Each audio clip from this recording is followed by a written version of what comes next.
A través desta moción, o PP faise eco das queixas dos veciños de Aguiño que levan anos reclamando a retirada da antiga fábrica de xeo, posto que supón un obstáculo visual que afea a fachada marítima da parroquia. Os populares propoñen a súa recuperación para convertelo nun espazo multiusos para disfrute da veciñanza, especialmente os maiores e a mocidade. Creemos que unha das partes que podería beneficiar a Aguiño sería un centro de día para maiores, habería tamén espacio suficiente para poder albergar un espazo xuvenil, xa que a rapazada de Aguiño é verdade que carece dun espacio dese estilo para poder pasar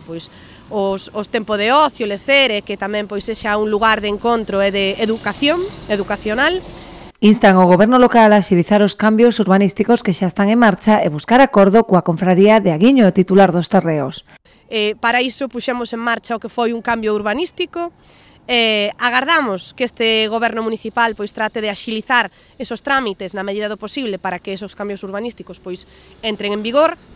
e tamén lles instamos a levar unhas negociacións a cabo co que a confraría de Carreira e Aguiño, que é a propietaria desas instalacións, e co que eu creo que se poden chegar a acordos para que iso sexa beneficioso para ambas partes, non? De levarse a cabo esta proposta, entenden os populares que se daría continuidade á fonda transformación que está a sufrir Aguiño nos últimos anos, con novos servizos e instalacións, como o futuro centro de deportes náuticos que contribuirá tamén a transformar o espazo portuario.